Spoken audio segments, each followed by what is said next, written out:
Hey guys, and for Southend dog training.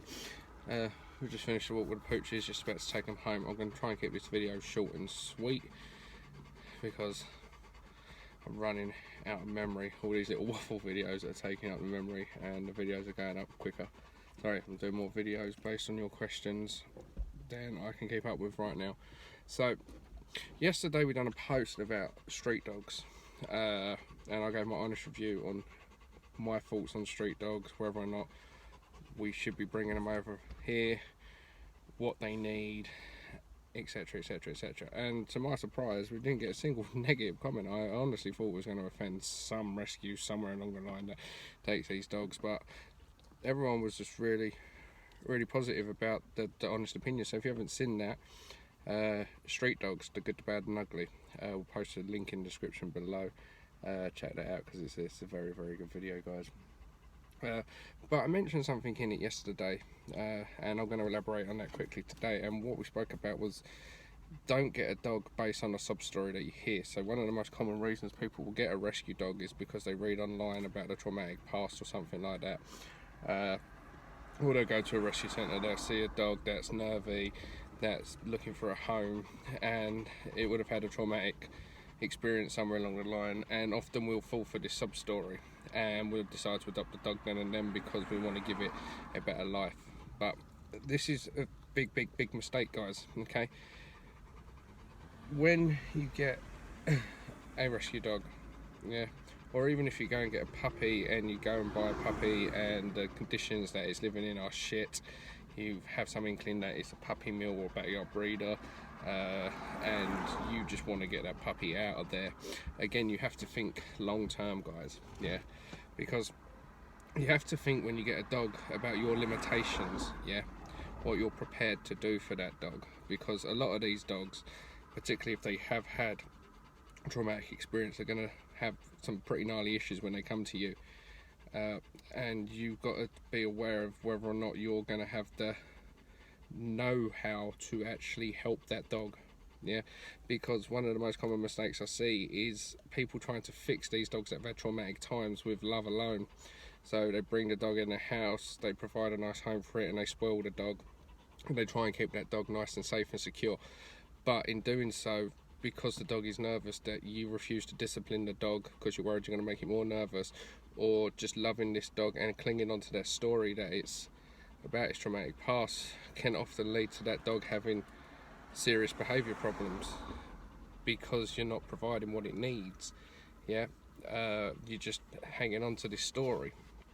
I mean, I'm not saying don't get these dogs, because I mean, for instance, these are often the dogs that are at the worst. They're the most rewarding when you actually can bring them round. But you have to be aware of your limitations, particularly if you're like a first-time dog owner or something like that. Trying to take on a dog that has specialist requirements sounds great, but it's a lot of hard work, yeah, it really is. And you need to be aware that you're going to probably need professional help, and you have to be prepared for that as well. When you get a dog, you have to be taking training as a factor, because dog training isn't cheap, guys. It's not. Particularly extensive dog training for dogs that need a lot of work, yeah. And the dog trainers that are cheap, I know there's a lot of trainers around here that are offering like £20, £40 sessions, like for home visits, and there's no wonder that once people have gone to these, that they're coming to us. Dog training isn't cheap, guys, and dog training that is cheap is usually cheap for a reason. It needs to be cheap so they can get the clientele in to try and make some money. But proper dog training, extensive dog training, it's not cheap, guys. It's like anything, you get what you pay for. So you've got to factor that in as well. If you're going to get a dog that may need training, that you have to prepare to put in the training, okay? So it's very important that when you're getting a dog, you also you have an understanding of the breed that you're taking on, and you have to really look beyond the emotion and think with your head, is that dog going to be suited to your family, okay? If it's nervy, if it's up as, oh, it's needs to be with older children, or oh, it's best to be the only dog in the house, things like this. If you're looking on a rescue centre, okay, because this is how rescue centres get you. So for instance, some things you have to look beyond what they're saying. So for instance, if a dog's up on a rescue centre and it says best being the only dog in the house, that generally means it's not very good with other dogs, guys. Yeah, so it's how they word it. Best to be left alone when it eats. Resource guards. Possible food aggression. Yeah, things like this. Boisterous. This generally means it's going to be jumping up, probably going to be pulling on a lead, going to be a very high energy, all over the place dog. Fearful of strangers or shy around people. This generally means that it's likely to either be terrified of people or reactive to people. Yeah, so be very aware if you're looking online for a dog in a rescue centre. Look beyond the emotion, look beyond the stories, and actually look at what they're saying, because they will say things to try and get these dogs out. But a lot of them, for instance, Dogs Trust, they don't care where the dog goes. They'll do what's called a boomerang dog. So they'll send that dog out. They'll take 150 quid, 200 quid adoption fee. You've, after a couple of days, realised this dog's beyond your limitations. You send it back. Dogs Trust put it straight back up again for rehoming. Next family comes, another 150 quid, 200 quid. Each time it's called a boomerang dog. That's what they do. Yeah, and you have to look beyond what it's saying. Okay, be very careful about it.